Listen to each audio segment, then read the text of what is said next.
RTS Info, Maria Blasco. La volonté de se faire vacciner contre le coronavirus ne cesse de diminuer, tout comme la confiance à l'égard des autorités. C'est ce que montre une étude du centre de recherche Sotomo, commandée par l'Office fédéral de la santé publique et publiée hier. À tout point de vue, la confiance n'a cessé de décliner pendant la pandémie. À noter que cette enquête a été faite avant la série d'annonces sur l'efficacité des différents vaccins. Seuls 260 des plus de 4600 cas de fraude concernant les cautionnements solidaires opérés par le contrôle fédéral des finances font l'objet d'une procédure. Les abus les plus fréquents sont des violations de l'interdiction de verser des dividendes et des écarts importants entre les chiffres d'affaires déclarés et réels.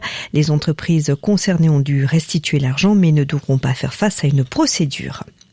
Le seuil permettant aux entreprises touchées par la crise du coronavirus de bénéficier d'une aide doit être revu à la baisse. Le chiffre d'affaires minimal doit être de 50 000 francs et non 100 000 francs comme le souhaite le Conseil fédéral. C'est ce qu'estime la commission compétente du national. Celle des États suit le gouvernement pour fixer la limite à 100 000 francs. Le Parlement doit se pencher sur les modifications de la loi Covid lors de la session d'hiver qui débute lundi. En France, 4 policiers ont été placés hier en garde à vue après le violent passage à tabac d'un producteur de musique noire à Paris. La vidéo de ce passage à tabac a été diffusée jeudi sur les réseaux sociaux. Elle a fait plus de 14 millions de vues. Le président Emmanuel Macron, très choqué par ces images, a dénoncé une agression inacceptable et demandé au gouvernement de lui faire rapidement des propositions pour lutter plus efficacement contre toutes les discriminations.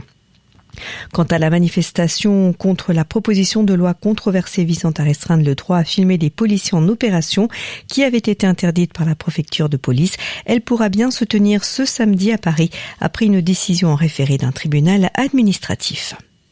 Une cour d'appel américaine a rejeté hier une plainte de la campagne de Donald Trump affirmant que l'élection n'avait pas été équitable. Elle a refusé de bloquer la certification de la victoire de Joe Biden dans l'État clé de Pennsylvanie. En hockey sur glace, Genève Servette a battu Rapperswil 1-0 et Bienne s'est défait de Lugano 6-4. La rencontre entre Ambry et Langnau a été renvoyée, toute l'équipe de Langnau ayant été mise en quarantaine. En Swiss League, victoire de Sierre à domicile face à la Chaux-de-Fonds 6-3 et d'Ajoie à l'extérieur 6-2 contre Zug Academy. En football, le Stade Lausanne-Ouchy s'est imposé 2-0 à Kriens, défaite de Neuchâtel-Xamax 2-0 à Chafouz.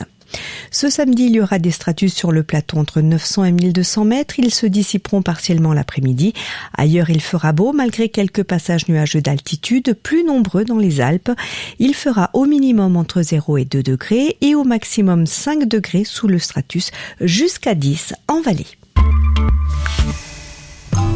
C'est important.